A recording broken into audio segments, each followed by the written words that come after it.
جب کبھی دل کے اندر بے چینی اور گھبراہٹ ہو تو صوفیہ اکرام فرماتے ہیں سب سے پہلے توبہ کرو، توبہ کرو، اللہ کریم کی بارگاہ میں اپنے آنسو بہاؤ، دیکھنا دل تمہارا ہلکا ہو جائے گا۔ اور قرآن کیا کہتا ہے؟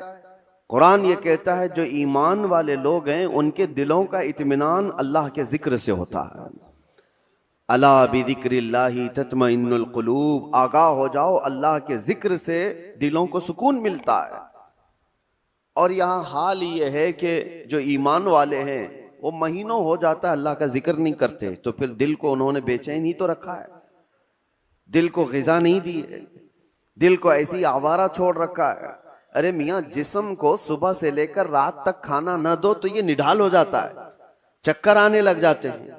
اگر 2-3 دن کھانا نہ دیا جائے تو جسم تو ختم ہی ہو جاتا ہے۔ تو جب جسم کمزور ہوتا ہے بغیر غذا کے تو دل بھی کمزور ہوتا ہے بغیر غذا کے، اور دل کی غذا ہے اللہ کا ذکر۔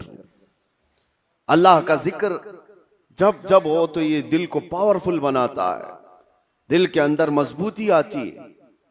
2 چیزیں خاص کر لیں اپنی زندگی میں، ایک استغفار کثرت سے، استغفر اللہ ربی من کل ذنب واتوب الیہ، بیٹھتے اٹھتے جس وقت بھی ہو استغفار کثرت سے کرو کہ توبہ کرنا ہے۔ نہ جانے ہماری آنکھیں ابھی کیا کر کے آئی ہیں، پتہ نہیں ہمارے ہاتھوں نے کیا کر دیا، ہماری زبان نے کیا کیا، دن بھر کی خطائیں یہ بڑھتی بڑھتی چلی جاتی ہیں۔ اور ایک حدیث یہ بھی ہے کہ جب انسان پیدا ہوتا ہے نا تو اس کا دل بالکل صاف شفاف آئینے کی طرح ہوتا ہے، صاف شفاف ہوتا ہے آئینے کی طرح۔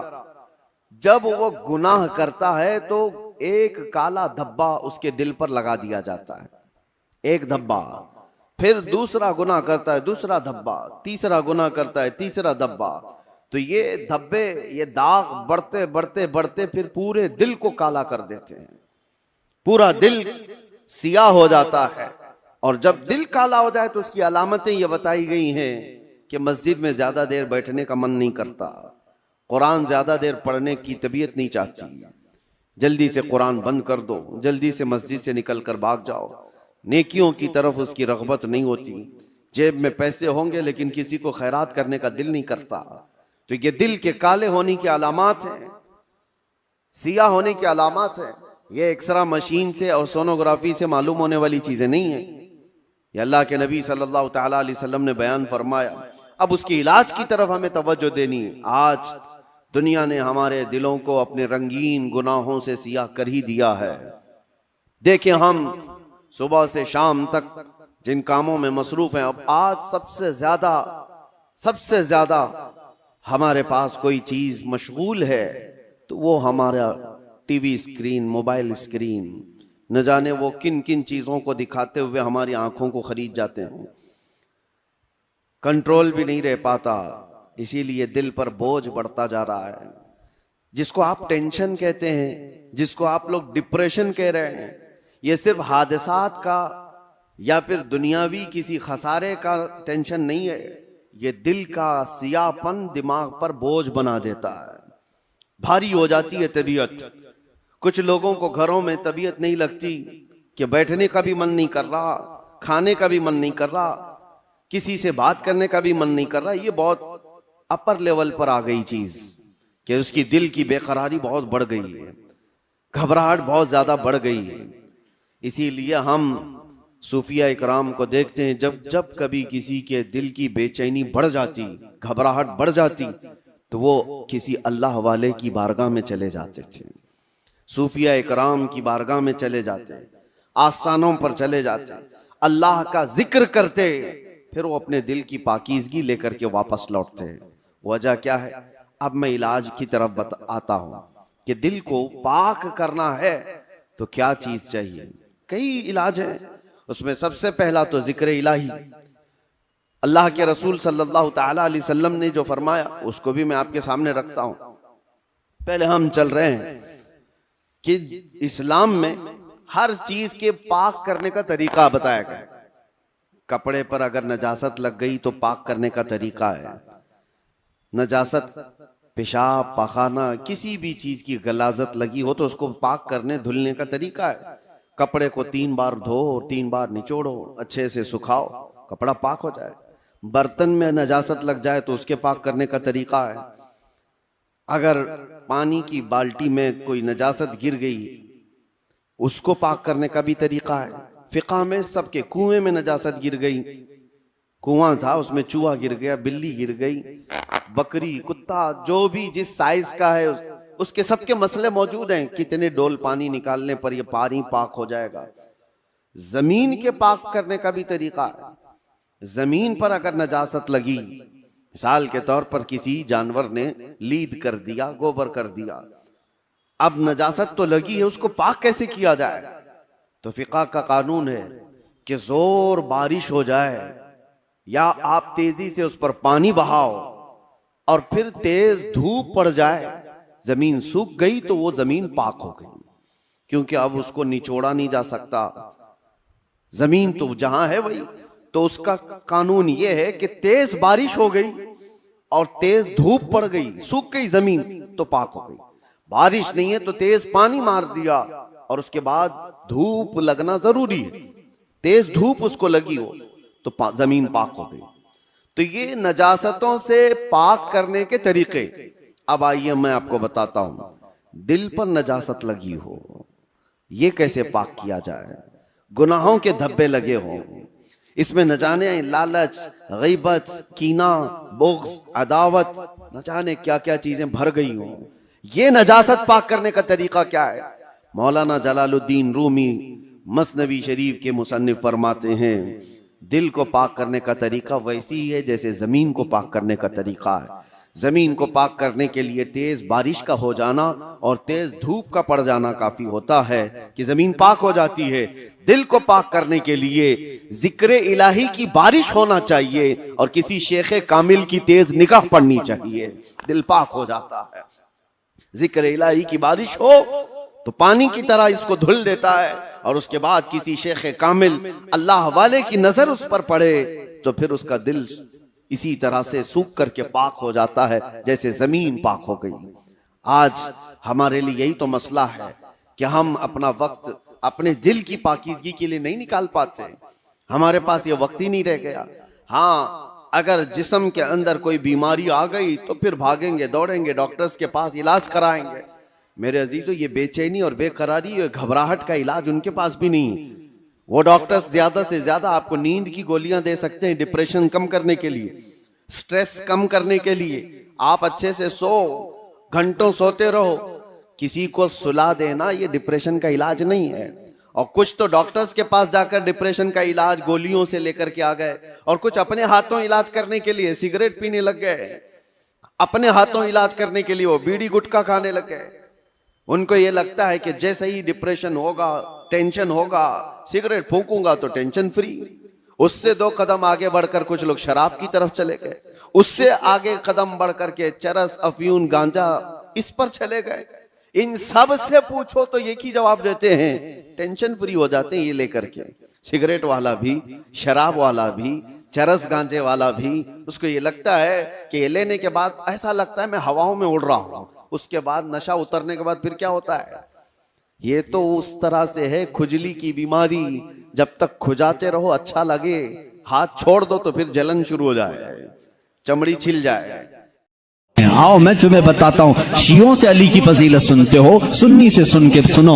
مولا علی کرم اللہ وجہہ الکریم کو ہم وہ مانتے ہیں کہ علی خود اعلان کرتے ہیں میں اس وقت تک دوسرا سجدہ نہیں کرتا جب تک پہلے سجدے میں اپنے رب کے جلوے نہیں دیکھتا. ہم اس علی کو تسلیم کرتے ہیں جو کہتا ہے کہ قرآن کی پوری تفسیر تو دور کی بات ہے, سورہ فاتحہ کی اگر میں تفسیر لکھنے بیٹھ جاؤں تو 70 اونٹوں کو بوجھل کرنا پڑ جائے گا. ہم اس حیدر کرار کو تسلیم کرتے ہیں جو جبرائیل امین آ کر ان کے بارگاہ میں سوال کرتے ہیں اے علی تم کہتے ہو ہر چیز کا جواب دیتے ہو, ہر چیز تمہیں معلوم ہے, بتاؤ اس وقت جبرائیل کہاں ہیں؟ کون پوچھ رہا ہے؟ جبرائیل پوچھ رہے ہیں. مولا علی اوپر دیکھتے ہیں, دائیں بائیں نیچے دیکھا اور مسکرا کر کہا میں نے دیکھ لیا سب جگہ جبرائیل کہیں نہیں دکھتے, اور اگر وہ کہیں نہیں ہے تو شاید سوال کرنے والا ہی جبرائیل ہے. مولا علی کرم اللہ وجہہ الکریم وہ صحابی ہیں جنہوں نے جبرائیل کو اپنے مجمع میں پہچانا. ہم ہم سنی ان باتوں کو تسلیم کرتے ہیں. اور میرے آقا صلی اللہ علیہ وسلم نے برملا یہ اعلان فرمایا تھا, من کنت مولا ہو فہذا علی مولا, میں جس کا آقا ہوں علی اس کا آقا ہے. ہم نے جب نبی کو کہہ دیا سب سے اولا و اعلیٰ ہمارا نبی, جہاں ہم اپنے نبی کو آقا سمجھتے ہیں, میرے نبی کے فرمان کے مطابق مولا کو بھی ہم علی کو بھی اپنا آقا سمجھتے ہیں. ہم سنی علی کرم اللہ وجہہ الکریم کی نسبت یہ سمجھتے ہیں ہمارے سلسلے اس وقت تک ختم نہیں ہوتے جب تک علی کی بات نہ ہو. لیکن تمہاری طرح نہیں کھٹملو, ہم تمہاری طرح سے علی کی فضیلت نہیں بیان کرتے جو یہ کہتے ہیں علی رب الارباب ہے, علی خالق اللہ ہے, معاذ اللہ رب العالمین. ہم وہ باتیں نہیں کہتے جو تم کہتے ہو کہ نبوت اصل علی کو ملنے والی تھی, علی سو رہے تھے تو جبرائیل بھول کر محمد کو دے گئے. ہم وہ فضیلت نہیں بیان کرتے, ہم تو کہتے ہیں مولا علی کرم اللہ وجہہ الکریم کو کہ انہیں جو کچھ بھی فضیلت ملی ہے وہ رسول اللہ کے شرف سے ملی ہے, میرے آقا کی نسبت سے بھی ملی ہے. علی علی اس لیے ہے کہ جب پیدا ہوئے تھے تو رسول اللہ کا لعاب پاک پیا تھا. علی اس لیے علی ہیں, علی کی اپنی فضیلت ان کی ذاتی نہیں ہے, یہ میرے آقا کی عطا کی ہوئی ہے. رسول کریم صلی اللہ تعالی علیہ وسلم کے لیے حیدر کرار اس وقت کھڑے ہوئے تھے جب سارے مکہ والوں نے انکار کیا تھا, جب پورے مجمع میں حضور اکرم صلی اللہ علیہ وسلم اعلان فرما رہے تھے ہے کوئی میرے دین کی تقویت کے لیے کھڑا ہوگا. مجمع میں بڑے بڑے لوگ تھے, لیکن 9 سال کی عمر میں علی مرتضیٰ کھڑے ہوتے ہیں, کہتے ہیں اے محمد صلی اللہ علیہ وسلم میں مانتا ہوں آپ اللہ کے رسول ہیں. یہ پہلا مسلمان تھا جو پورے مکہ میں برملا کہتا ہے اے نبی جو تم آئے ہو دین لے کر کے وہ سچا دین ہے.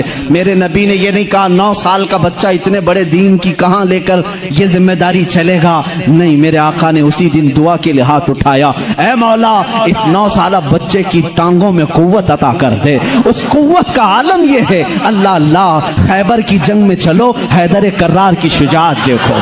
خیبر کی جنگ ہو رہی ہے, یہودیوں کا ایسا قلعہ جس پر انہیں ناز تھا کہ پوری دنیا کی سپر پاور مل کر کے بھی ان کے قلعے کو توڑ نہیں سکتی, مگر میرے نبی تشریف لے گئے ہیں. قلعے کا محاصرہ ہو چکا تھا, جنگ نہیں ہو پا رہی تھی, یہودی اوپر سے تیر پھینکتے تھے, صحابہ پیچھے ہٹ جاتے تھے. ایک رات میرے آقا صلی اللہ علیہ وسلم صحابہ کی اس پسپائی کو دیکھ کر کے اعلان کرتے ہیں اے صحابہ آج سو جاؤ, آج سو جاؤ, کل صبح ہونے دو, میں یہ جھنڈا اس کے ہاتھ میں دوں گا جس کو اللہ بھی پسند کرتا ہے, اس کا نبی بھی پسند کرتا ہے. صحابہ کہتے ہیں حضور کا اتنا فرمانا تھا, نیند کس کو آئے, نیند کس کو آئے.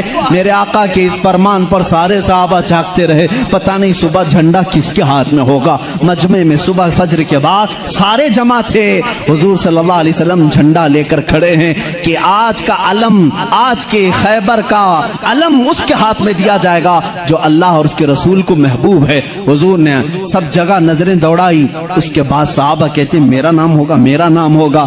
اچانک میرے آقا کی زبان سے نکلا علی ابن ابی طالب کہاں ہے. اس وقت وہ مجمع میں بھی نہیں تھے, مجمع میں بھی نہیں تھے. کہا یا رسول اللہ صلی اللہ علیہ وسلم کل رات بیمار ہو گئے, بخار آیا ہے, آنکھیں لال ہو گئی ہیں, آشوب چشم, آنکھیں بہنے کی بیماری آتی, آشوب چشم آ گیا ہے, آنکھیں لال ہو گئی ہیں, آنکھیں بہت زیادہ دکھ رہی ہیں, اس لیے سوئے ہیں. کہا جاؤ اٹھا لاؤ, جاؤ اٹھا لاؤ.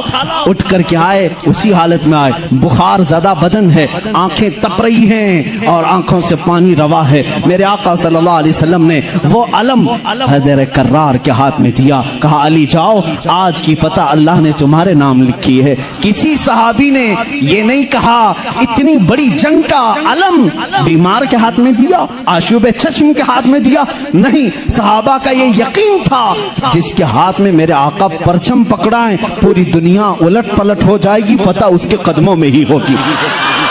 دیکھا بھی صحابہ نے. حضرت علی کرم اللہ وجہہ الکریم اس دن بیمار تھے. اللہ اللہ, بیمار کا حال جب یہ ہے تو پھر صحت کا حال کیا ہوگا. حیدر کرار للکارتے ہوئے خیبر کے یہودیوں کو پکار رہے ہیں, آ جاؤ, جس کی ماں نے جنم دیا ہے وہ میرے سامنے آئے.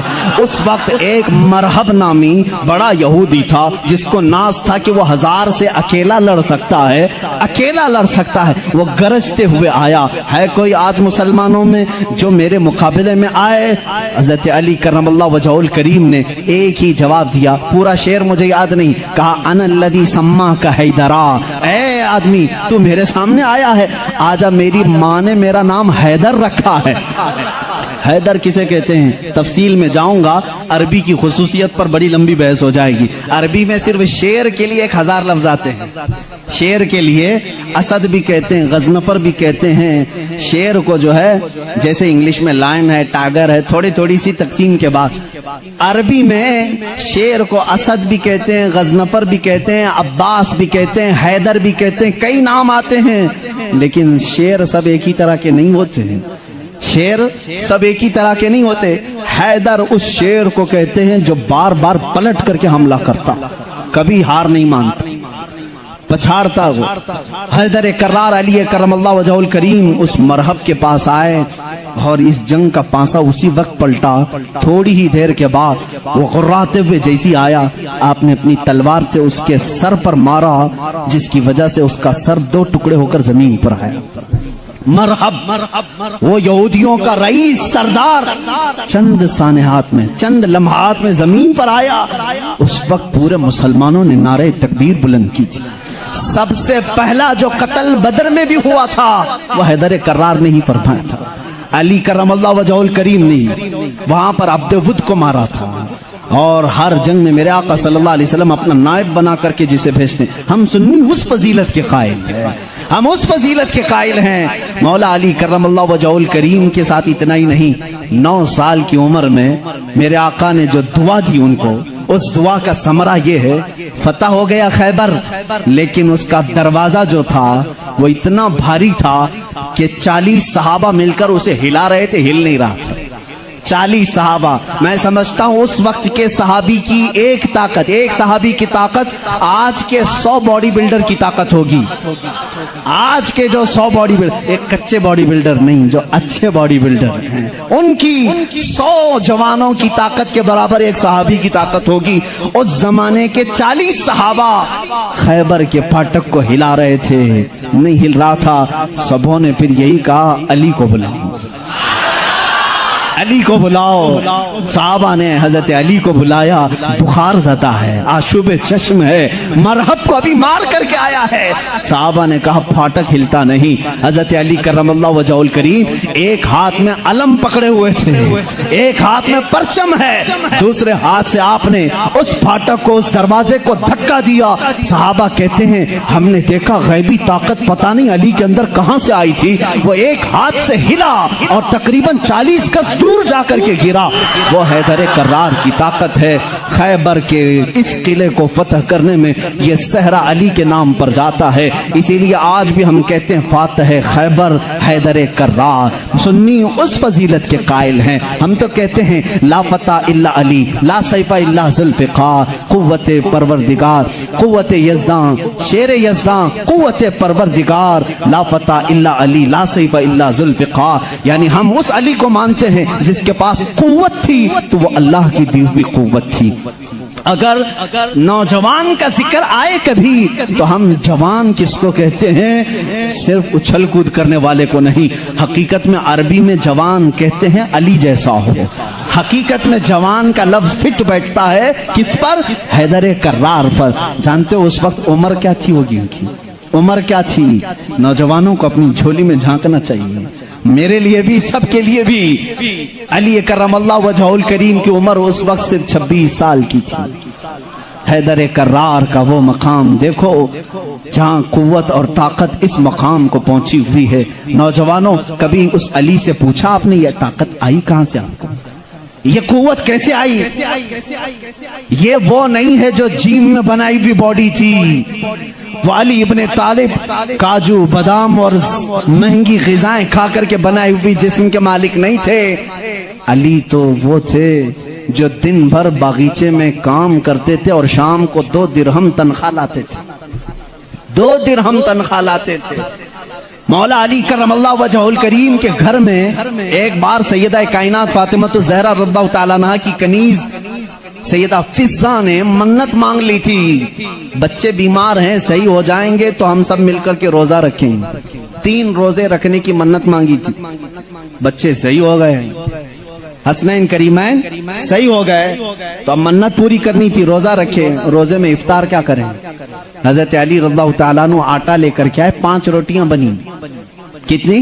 5، گھر میں بھی 5 ہی لوگ تھے، حضرت علی، حضرت فاطمہ، حسنین کریمین اور فضہ کنیز، 5 روٹیاں بنی، لیکن افطاری کے لیے بیٹھے تھے، اسی وقت ایک باہر سے کسی فقیر نے آواز دی، مسکین ہوں مجھے کوئی کھلا دے۔ سیدہ کائنات نے وہ 5 روٹیاں جھولی میں ڈال دی، پانی پی کر کے افطار کیا، پانی پی کر کے افطار کیا۔ منت کا اور بھی ایک روزہ تھا، 2 روزے اور تھے، دوسرے دن روزہ رکھے۔ روزے کے عالم میں حضرت علی رضی اللہ تعالیٰ عنہ پھر کام کے لیے چلے گئے باغیچے میں، 2 درہم لے کر کے پھر آٹا لے کر کے آئے۔ آج دفتر خان پر دوسرے دن کا روزہ کیا ہوتا ہوگا؟ یہاں پہلے دن کے روزے میں چکر آتے ہیں، دوسرے دن کے روزے پر دسترخوان پہ پھر 5 ہی روٹیاں تھیں۔ ایک یتیم بچہ آ کر کھڑا ہو گیا، کہا اہل بیت کا گھرانہ ہے، کوئی مجھے کھلا سکتا ہے؟ سیدہ کائنات نے پوری 5 روٹیاں دی تھی، ایک دے دیتے، 4 رکھ لیتے، پوری دے دی، پانی پی کر کے روزہ رکھے۔ تیسرا بھی روزہ تھا اور تیسرے دن بھی کام کرنے کے لیے، تیسرے دن بھی آئے اور پھر 5 روٹیاں بنی۔ آج افطار کے لیے بیٹھے تھے تو جیل سے چھوٹا ہوا ایک قیدی آ گیا، پہلے دن مسکین آیا، دوسرے دن یتیم آیا، تیسرے دن ایک قیدی آیا، کہا بڑے دن ہو گئے اچھا کھانا کھا کر کے، میں کہیں اور کیوں جاؤں، میں نے سوچا علی کے گھر جاؤں، یہاں سے کچھ تو مل ہی جائے گا۔ 5 روٹیاں پھر اٹھا کے دے دی، 3 دن روزہ بھی اور افطار بھی نہیں، کیا حالت ہوگی؟ حیدر کرار کی طاقت کو تم محسوس نہیں کر سکتے، سیم وہی چیز جو عثمان غنی کی دولت نہیں سمجھ سکتے، اسی طرح حیدر کرار کی طاقت بھی سمجھ میں نہیں آئے گی، ان کا کیلکولیشن نہیں ہو پائے گا مال کا، اور ان کو تولنے والا کوئی وزن نہیں ہو سکے گا۔ حیدر کرار کی طاقت کیا تھی، میں سمجھتا ہوں کوئی وزن ان کو تول نہیں سکے گا۔ اس دن بھی بغیر افطار کیے پانی پر تھے، لیکن پیٹ سے لگ گیا ہے، بچے کنارے بیٹھے ہیں، رسول کریم صلی اللہ تعالیٰ علیہ وسلم گھر میں آئے، بات کرنے کی سکت نہیں تھی۔ حضور نے پوچھا یہ کیا حال ہے؟ حضور اکرم صلی اللہ علیہ وسلم ابھی پوچھ رہے تھے، جبرائیل آیت لے کر آ گئے، یطعمون الطعام علی حبہ مسکینا و یتیما و اسیرا۔ اے رسول، یہ وہ گھرانہ ہے جو اللہ کی محبت میں کبھی مسکین کو کھلاتا ہے، کبھی یتیم کو کھلاتا ہے اور کبھی قیدی کو کھلاتا ہے، اور اللہ ان کا امتحان لے رہا تھا۔ اے رسول، جنت سے ان کے لیے دسترخوان بھیجا گیا ہے، خانے نعمت ان کے گھر میں اترا، جنت سے کھانا آیا، کھانا کھانے کے بعد جانتے ہو جبرائیل امین نے بتایا، یا رسول اللہ صلی اللہ علیہ وسلم کہہ دیں مبارک ہو علی، مبارک ہو فاطمہ، وہ مسکین آیا، ایک دن یتیم آیا، ایک دن قیدی آیا، وہ کوئی یتیم، کوئی مسکین، کوئی قیدی نہیں تھا، وہ تو اللہ کے فرشتے تھے جو اہل بیت کا امتحان لے رہے تھے۔ اہل بیت امتحان میں کامیاب ہو گئے۔ علی کرم اللہ وجہہ الکریم کا حال وہ ہے۔ میں نے ایک واقعہ پڑھا تھا، حضرت عثمان غنی نے ایک دن دعوت کی تھی حضور صلی اللہ علیہ وسلم کی، یہ میں نے اپنے عربی احادیث میں نہیں پڑھا، اردو کی کتابوں میں ملتا ہے۔ میں اس روایت کی تصحیح اور تضعیف سے بحث نہیں کرتا، لیکن بات پتے کی ہے۔ حضرت عثمان غنی رضی اللہ تعالیٰ نے حضور کو بلایا اپنے گھر صحابہ کے ساتھ کھانے کے لیے، لیکن پیچھے چلتے چلتے حضرت عثمان غنی حضور صلی اللہ علیہ وسلم کے قدم گنتے جا رہے تھے، قدم گنتے جا رہے تھے۔ تو حضور صلی اللہ علیہ وسلم جب گھر کے قریب پہنچے تو پوچھا، عثمان میرے گھر تک قدم کیوں گنتے آئے؟ کہا، یا رسول اللہ صلی اللہ علیہ وسلم، عثمان کی یہ خواہش ہے کہ آج آپ میرے گھر تشریف لائیں، جتنے قدم میرے گھر تک آپ کے پڑے، ہر قدم کے بدلے ایک غلام آزاد کروں۔ اس زمانے میں ایک غلام کو آزاد کرنا، پھر میں بتاؤں، اس زمانے کے 1 لاکھ روپے دینے کے برابر ہے، اس زمانے کے 1 لاکھ دینے کے برابر ہے۔ قدم کتنے پڑے ہوں گے، اتنے غلام حضرت عثمان غنی نے آزاد کر دیے، حضور کی شان سے ضیافت کی۔ یہ حضرت علی بھی اس دعوت میں تھے، گھر آئے تو آپ غمگین تھے۔ غمگین کیوں نہ ہو، نیکیوں میں سبقت حاصل کرنے کا جذبہ ہر ایک کو ہونا چاہیے۔ کاش میرے پاس مال ہوتا تو میں بھی ایسی دعوت کرتا۔ سیدہ کائنات فاطمہ الزہرا نے محسوس کر لیا، پوچھا کیوں غمگین ہے؟ کہا عثمان نے ایسی دعوت کی، حضور کے ہر قدم کے بدلے غلام آزاد کیے۔ حضرت فاطمہ نے کہا جائیں آپ بھی دعوت دیں، حضور صلی اللہ علیہ وسلم کو آپ بھی بلائیں، آپ بھی قدم گن کر کے آئیں۔ کہا فاطمہ ہمارے پاس مال کہاں، ہم اتنا مال کہاں سے خیرات کریں گے، کہاں خرچہ کریں گے۔ حضرت فاطمہ کا توکل دیکھو، کہتی ہیں اے علی ہم بڑے نہیں تو کیا ہوا، ہمارا اللہ بہت بڑا ہے، اللہ بہت بڑا ہے، انتظام کرے گا رب تعالیٰ۔ حضرت علی نے یہ بھی نہیں کہا عورت کی بات سن کر کہ کہاں جائیں، وہ دختر رسول تھی، یقین کیا اور گئے، آقا کل وہاں گئے تھے آج ہمارے ہاں آ۔ حضور صلی اللہ علیہ وسلم نے دعوت قبول فرما لی، صحابہ کو کہا چلو ساتھ چلو۔ حضرت علی گنتے گئے قدم، فاطمہ نے کہا ہے گنتے ہوئے گھر تک آئے۔ حضرت علی رضی اللہ تعالیٰ عنہ جب گھر پر پہنچے تو حضرت فاطمہ سے پوچھا کیا بنایا ہے، کہا چھوٹا سا ہانڈی میں جو کچھ بھی ہے بنا لیا۔ حضور اکرم صلی اللہ تعالیٰ علیہ وسلم کی بارگاہ میں کھانا پیش کیا گیا، جو تھا صحابہ کھاتے رہے، اس دسترخوان پر جتنے صحابہ آئے سب کھائے، اس ہانڈی کا کھانا ختم ہی نہیں ہوتا۔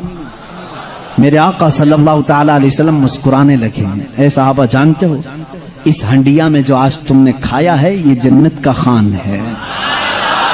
فاطمہ کی خواہش پر رب ذوالجلال نے نعمت جنت اتاری ہے۔ بات اتنی سنی حضرت علی کرم اللہ وجہ الکریم خوش ہو گئے، فاطمہ تیری بات پر اللہ نے ہماری لاج رکھ لی، دعوت شاندار ہوئی لیکن قدم میں نے گنے اتنے اتنے ہو گئے ہیں، غلام کہاں آزاد کریں۔ حضرت فاطمہ نے مصلی بچھایا اور سجدے میں چلی گئی، اے مولا تو نے میری لاج رکھ لی، میں نے تیرے رسول کی ضیافت کی، میرے شوہر نامدار علی کا دل رکھ لے۔ ان کی خواہش تھی کہ ہر قدم رسول پر ایک غلام آزاد کریں، حیثیت نہیں ہے میرے مولا۔ وہ دعا کرتی رہی، تھوڑی دیر کے بعد حضور صلی اللہ علیہ وسلم نے باہر سے طلب کیا علی کہاں ہیں، فاطمہ کہاں ہیں؟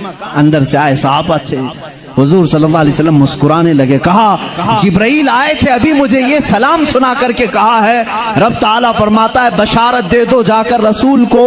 فاطمہ نے دعا کیا، علی نے رسول کے قدم گنے، اللہ نے حضور کے ہر قدم کے بدلے ایک ایک جہنمی کو آزاد کر دیا ہے۔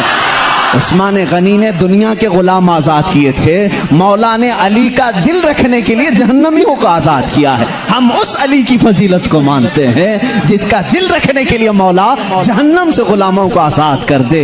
حیدر کرار کا گھر معمولی گھر نہیں ہے، جس گھر میں حضرت علی رہتے تھے جانتے ہیں حضور صلی اللہ علیہ وسلم پر وحی کہاں کہاں اترتی تھی، جنگ میں ہیں جبرائیل آ جاتے تھے، پہاڑ پر ہیں جبرائیل آ جاتے تھے، مسجد نبوی میں ہیں جبرائیل آ جاتے تھے، وحی لے کر آتے تھے، آیتیں لے کر کے آتے تھے۔ ان کے لیے وقت کبھی رات میں آئے بستر عائشہ پر ہیں، آ گئے جبرائیل امین آیتیں لے کر کے، حضور مسجد نبوی پہ مصلی پہ ہیں آیتیں آ گئی، نماز کی حالت میں ہیں آیتیں آ گئی۔ جبرائیل امین کا کام ہی تھا آیتیں لے کر کے آنا، جبرائیل امین کا کام ہی تھا آیتیں لے کر کے آنا۔